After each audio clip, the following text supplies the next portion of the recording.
जो बच्चे अपने मार्क्स से अपने रिज़ल्ट से सेटिस्फाइड नहीं थे या 1-2 नंबर से कम रह गए थे या जिनको लगा कि उनके नंबर कम आ रहे हैं, वो बच्चे बहुत देर से अपने रीवैल्यूएशन डेट की और शेड्यूल की वेट कर रहे थे।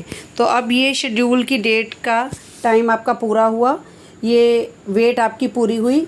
आपको ये अच्छे से पता है आपके पास 2 डिफरेंट स्टेजेस हैं। फर्स्ट स्टेज में आपको स्कैन्ड आंसर बुक मिलेगी, मीन स्कैन करके पीडीएफ आपके घर आ जाएगी। और सेकंड में आप रिवैल्यूएट और वेरिफिकेशन या बोथ, ये दोनों काम करवा सकते हो। अब देखते हैं कैसे और क्या। इस चीज़ में आपको कुछ चीज़ों का बहुत ज़बरदस्त ध्यान रखना पड़ेगा, अदरवाइज़ वो आपका प्रोसेस जो है वो कंप्लीट नहीं होगा या सक्सेसफुल नहीं होगा। फर्स्ट थिंग तो एक जनरल गाइडलाइंस देख लेते हैं। सबसे पहली चीज़ तो ये है कि इट इज़ ऑनलाइन ओनली। आप कोई लेटर भेजते हो, कोई कुछ करते हो, उसका कोई जवाब नहीं आएगा। सेकेंडली, ये टाइम बाउंड है। ये मत सोचो आज कर लूँगा, कल कर लूँगा, परसों, नो, ऐसा कुछ भी नहीं है। सिर्फ ऑनलाइन है। कोई भी एप्लीकेशन जो है शेड्यूल डेट और टाइम के बाद या फिर ऑफलाइन मोड में, आपको लगता है कि आप सीबीएसई ऑफिस जाके करवा लो, ऐसा कुछ भी नहीं होगा। मनी भी जो दोगे आप क्रेडिट कार्ड, डेबिट कार्ड या फिर नेट बैंकिंग के थ्रू ही दे सकते हो। इसके अलावा ना तो कैश, ना चेक, ना एमओ, ना डीडी, कुछ भी एप्लीकेबल नहीं है। उसके बाद उन्होंने कहा एप्लीकेशन जो सबमिट करवानी है वो सीबीएसई की गाइडलाइंस के हिसाब से ही होगा। और किसी भी तरह की कॉरेस्पॉन्डेंस आप सोचते हो मैं वहाँ जाके बात कर लूँ, नॉट पॉसिबल, ऐसा कुछ भी नहीं होगा। और एक मोस्ट इम्पॉर्टेंट थिंग, आप एक सब्जेक्ट की कराओ, 2 की कराओ, 4 की कराओ, डज नॉट मैटर, लेकिन इम्पॉर्टेंट थिंग, सिंगल एप्लीकेशन। एक ही एप्लीकेशन में आपने जितने भी सब्जेक्ट्स की करानी है, एक ही एप्लीकेशन में वो जाएगी। ऐसा नहीं कि पहले एक का भर लिया फिर सोच रहा हूँ कि यार दूसरे का भी भर लूँ, नो। एक ही बार डिसाइड करो, जितना का भी भरना है आपको पहले से पता होना चाहिए आपने किस किस का भरना है।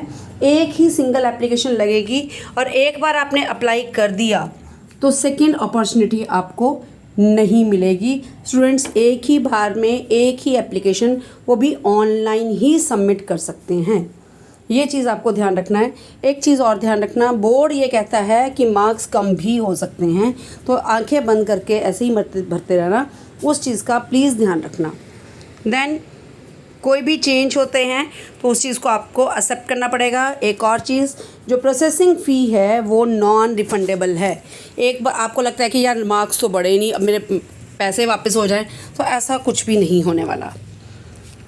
देन एप्लीकेशन किस तरह से करनी है। फर्स्ट स्टेप, जैसे सबको पता है कि भाई फ़ोटोकॉपी मिलेगी इवैल्यूएट सीट की, है ना। इसमें आप ध्यान रखो, जैसे कि आप अगर मान लो साइबर कैफ़े वगैरह में जाके करवा रहे हो, सीबीएसई ये कहती है कि वहाँ करवाने की बजाय आप खुद से करो, अपना नंबर दो ताकि जो पीडीएफ आए वो आपके नंबर पे आए। उसका रीज़न ये है, कल को साइबर कैफ़े वाले ने ध्यान ना दिया, कुछ ना दिया, ये टाइम बाउंड है। आई रिपीट माई वर्ड्स, ये टाइम बाउंड है। अगर टाइम ऊपर हो गया तो वो एक्सेप्टेबल नहीं होगा। देन उसके बाद आपके पास स्कैन्ड कॉपी आएगी, उसमें आप चेक कर सकते हो। उसमें आपके पास इवन हर चीज़ का आपको वहाँ नंबर मिल जाएगा, किसने चेक किया है, ये वो सब कुछ।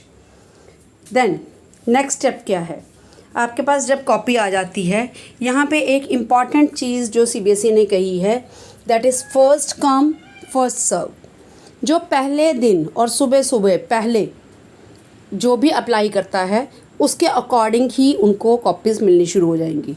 अगर आप लेट अप्लाई करते हो तो आपकी पीडीएफ जो है वो लेट मिलेगी। जिस हिसाब से आप जिस सीक्वेंस में आप अपना अप्लाई करोगे, उसी सीक्वेंस में आपको आपकी आंसर शीट्स मिलेंगी। तो उन्होंने स्पेसिफिकली बोला है फर्स्ट कम फर्स्ट सर्व। जितनी जल्दी आप अप्लाई करोगे उतनी जल्दी ही आपको आपकी आंसर शीट मिल जाएगी। उसके बाद आप एक के या कई सब्जेक्ट्स को करवा सकते हो, उनकी कॉपी ले सकते हो, एक ही बार में एक ही मेल में आपकी पीडीएफ आ जाएंगी। देन नेक्स्ट स्टेप क्या है आपका, any candidate will be eligible to apply for verification. चाहे उसके नंबर कम है, फेल है, नहीं है, पास है, इवन 90% है, कुछ भी, आप स्कैन्ड कॉपी अपनी ले सकते हो। इसके लिए आपके अलग से पैसों का जो सिस्टम है वो मैं आपको बता देती हूँ। और जिन बच्चों ने फर्स्ट स्टेप कवर किया है, आई रिपीट, जिन बच्चों ने फर्स्ट स्टेप कवर किया है, दैट इज़ स्कैन्ड कॉपी ली है, सिर्फ उन्हीं को ही रीवैल्यूएशन या वेरिफिकेशन का मौका मिलेगा। ऐसा नहीं कि हमने फर्स्ट स्टेप तो किया नहीं, अब हम कहते हैं हमें सेकंड स्टेप मिल जाए, तो दैट इज़ नेवर पॉसिबल, वो नहीं होगा। सिर्फ वो स्टूडेंट्स अप्लाई कर सकेंगे फ़ोटोकॉपी के लिए जिन्होंने फर्स्ट स्टेप किया हुआ है, सिर्फ उन्हीं को ही मिलेगी। अब आपके पेमेंट का क्या है? रीवैल्यूएशन जो है वो 100 रुपीज़ पर क्वेश्चन लगता है। एप्लीकेशन जो है उसमें अब उसके आपको मैं उसके अलग अलग ये बता देती हूँ कि किस तरह से है। ये +2 का है और डेट्स बहुत ध्यान रखना, ये +2 की डेट्स हैं 21 मई बुधवार से 27 मई मंगलवार तक। 700 रुपये में आप पे करोगे, आपको स्कैन्ड कॉपी मिलेगी। पहले आप सिर्फ 700 ही पे करोगे। सेकंड स्टेप जाएगा आपका 28 से लेकर 3 जून तक। इसमें आपको वेरिफिकेशन करवानी है तो आपको 500 रुपये पर आंसर बुक देनी पड़ेगी पर सब्जेक्ट। और हर क्वेश्चन, जो भी क्वेश्चन आपको लगता है कि अब मेरे को ये वेरिफिकेशन करवानी है, उस क्वेश्चन, जितने क्वेश्चन करवाने हैं उतने रुपए, उतने 100 रुपये, मतलब एक क्वेश्चन का 100 रुपया। अब यही बात कर लेते हैं 10th के लिए। तो 10th में भी 27 तारीख ट्यूसडे से 2 जून मंडे तक आपको ये रहेगा। इवन छुट्टी है, कुछ भी है तो आप ये अप्लाई कर सकते हो, इसमें ऐसा कुछ नहीं है। 500 रुपये लगेगा आपका स्कैन्ड कॉपी का।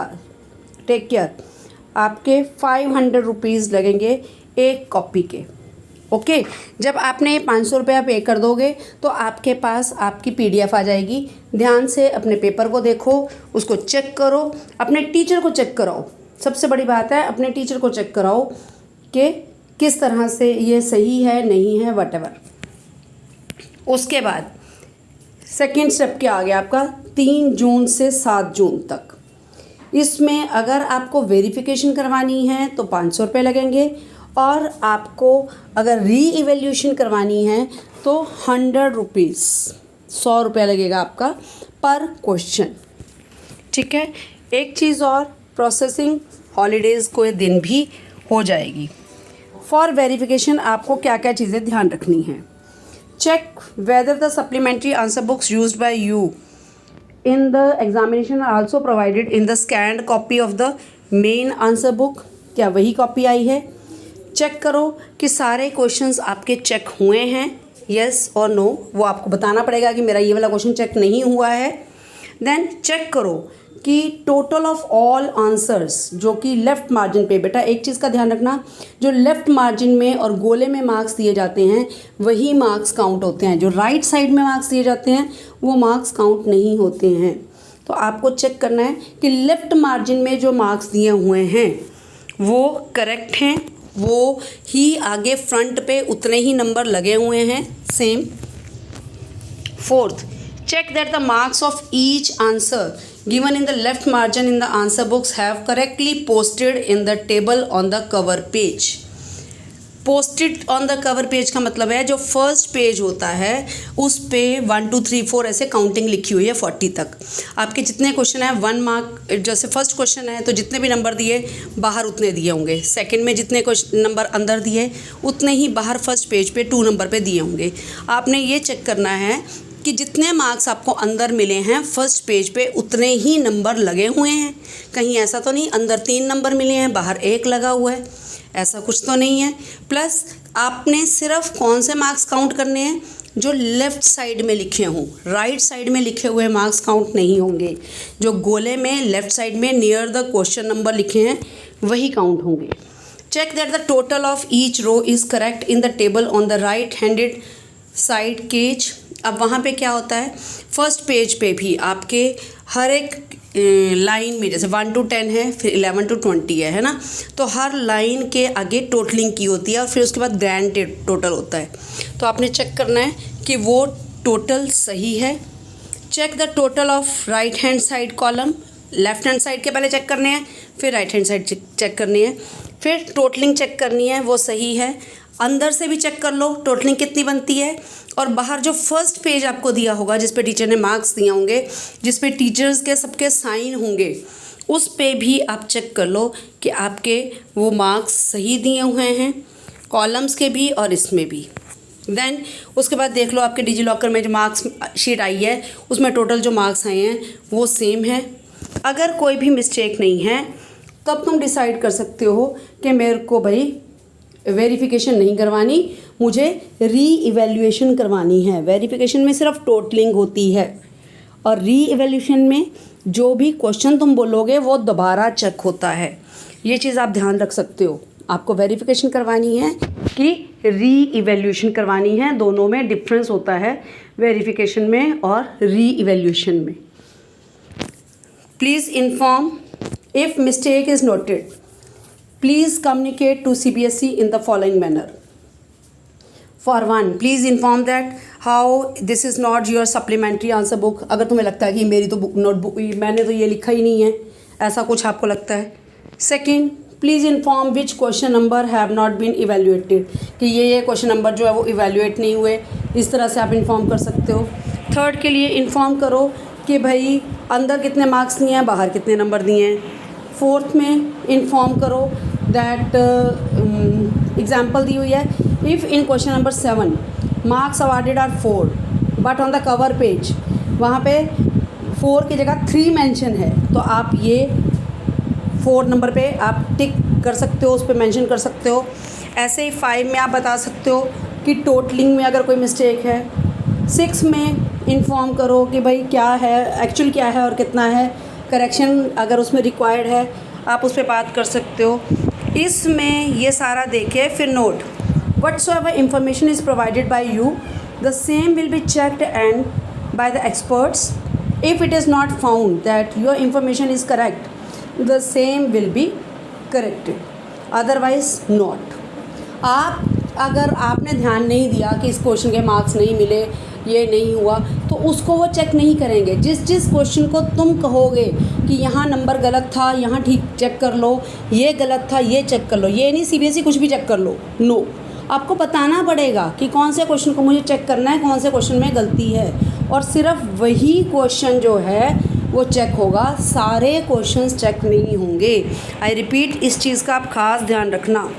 प्लीज़ नोट, क्वेश्चन पेपर जो है अवेलेबल हैं CBSE वेबसाइट पे, या फिर आपके पास या आपके फ्रेंड्स के पास भी होंगे, तो उसको आप बड़े ध्यान से देख सकते हो। कोई भी क्वेश्चन में आपको गलती लगती है, तो आपको लगता है मैंने ये पॉइंट्स लिखे हैं और मेरे को इसके मार्क्स नहीं मिले हैं, वो वहाँ पे स्पेस बनी होती है, वहाँ आप लोग वो स्पेस में मेंशन करोगे तो आपको मार्क्स मिल भी सकते हैं। ठीक है, all the best to you all, best of luck.